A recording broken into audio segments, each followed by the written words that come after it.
Hi, welcome to Planetary Calendars, Astro Portraits. I'm Ralph Demetrius, one of the astrologers, and our portrait this week is of Henry Cavill, the actor, born on May 5th, 1983, at 2:40 a.m. BST, which is -1 hour, and it's in Jersey in the British Isles. We put it in Saint Xavier, but I wasn't really sure of the town because no one really specified. So it should work. Not a very big spot.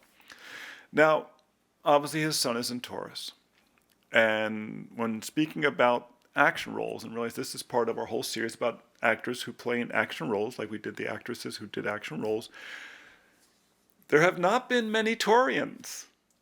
You don't really think of Taurians as doing action roles. I mean, I think there's been some, but I can't think of them off the top of my head, tell you the truth. It's not a sign that comes up a lot. Okay, Taurus is a Venus-ruled sign. It's a sign that loves comfort and beauty and good food and nature. You don't think about it jumping up and down on things. Now, admittedly, the action roles he's done a number of different ones, but the one he's most famous for, of course, is Superman. And he apparently is in serious consideration for being the next Bond, James Bond. So this is another action role.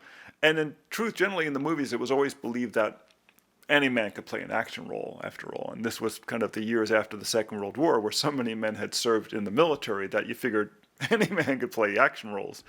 But in truth, when we look at the charts, we find that there's certain patterns that show up. And what we're usually looking for is strong Mars-ruled signs, which basically Aries and Scorpio, and strong Mercury-ruled signs, which are basically Virgo and Gemini, and then also what's Jupiter up to. And when we look at his chart, he's not the typical chart. He's a Taurian with the Sun in Taurus, Vesta in Taurus, the mission, having a mission to nature. This is someone who really loves nature, loves being in his home. He's a fourth house native. Mars, though, is in Taurus, and it's conjunct the Sun. So, he does have that real physical capability. When you have Mars and the Sun conjunct together, it gives a person a lot of physical energy. I had a friend who was a very good massage therapist, and she had her Sun and her Mars both conjunct in Taurus. It gave her great physical endurance. Taurus is a sign of great physical endurance. He also has Mercury there at 25 degrees Taurus, which is a pretty deep sign. That's the position of Algol, one of the stars that has a kind of a difficult energy from it, and it's retrograde. So this is someone who has a lot of depth. This is someone who's probably suffered in some way.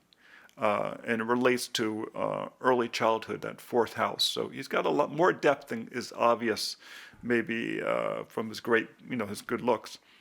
He's got Venus in Gemini, so he's witty. He's flirty. He's flirtatious, and the Venus is trining his rising, generally speaking, by being air signs. It's from the fifth house, which is the house of romance, of course.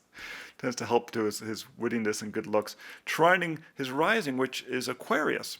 And this is interesting because at the Aquarius rising tends to make people who are unusual looking. And this is why there are fewer Aquarians, people born with the sun in Aquarius, than any other sign in the northern hemisphere.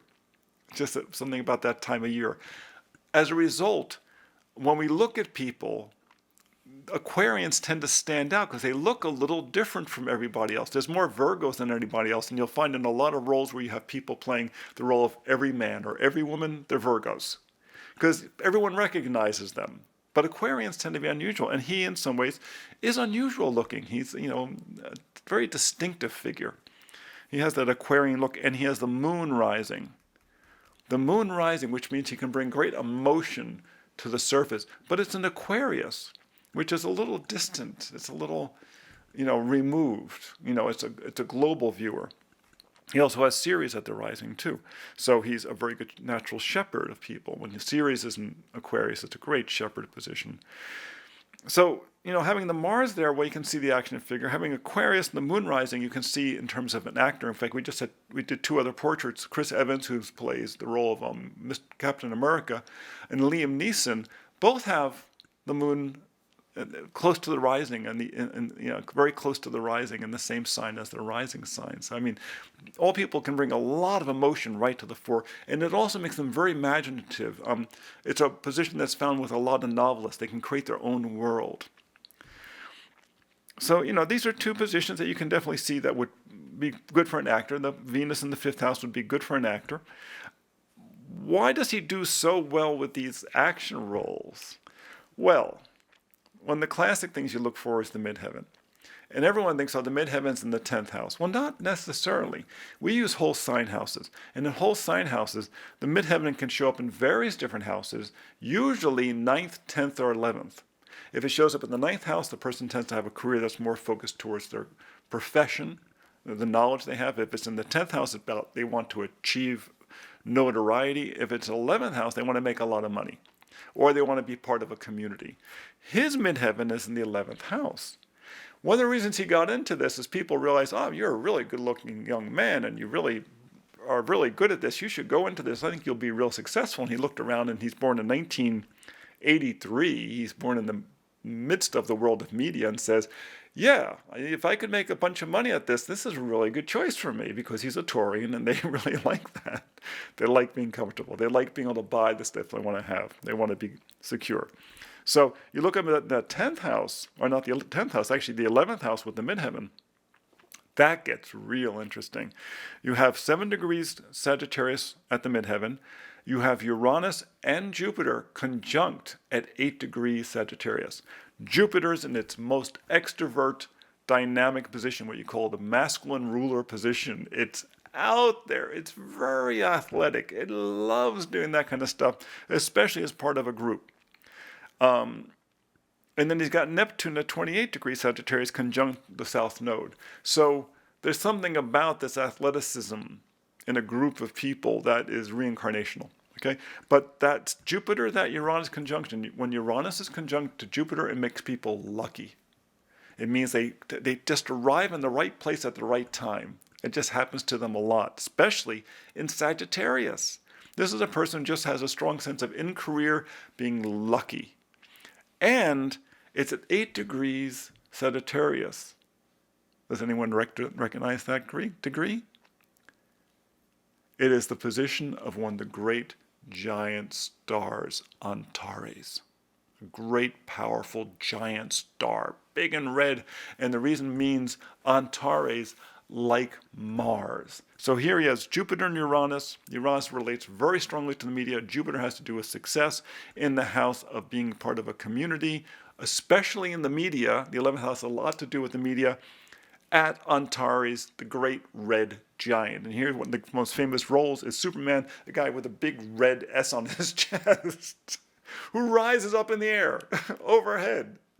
I mean, the symbolism could get better than that, but not much, not by much. I mean, really. He has some other interesting qualities, but like I said, it's an interesting, that 11th house really takes advantage of that Mars being conjunct his Sun. It very much takes advantage of that Moon being at the rising, someone who was just kind of born for the media. He's from a generation that's actually the year of the pig. A very, very social year, a very successful year. The Jupiter in Sag is a very, very successful year. Remember, it's in this rulership position. I think it's the only dignified planet in his chart. Kind of interesting. And you have the central dignities. Jupiter is the only dignified planet in this chart, which means it really stands out. There's a couple of interesting little stuff. Over in the 6th house, he has Selena, which is a nodal point. And when it's in the 6th house, it means he's really good to his spouse. It means he really likes taking care of people, which when you have the Sun, so much stuff in the 4th house, including the part of fortune, he really likes being home and taking care of people and cooking and gardening. He likes that kind of stuff. He goes out into the world to make a lot of money so he can do that stuff. And he has Saturn retrograde in the 10th house in Scorpio, 0 degree Scorpio. There was some type of something that related to a father figure that either the father for some reason was removed from his life, or maybe the father traveled a lot, or something that really affected him strongly. When you have Saturn retrograde like that, highly elevated, there was some very strong father issue, and it probably goes back to that Mercury at Algol in the fourth house. There's something about that early childhood. So if you go beneath the surface, this is someone who understands how people suffer.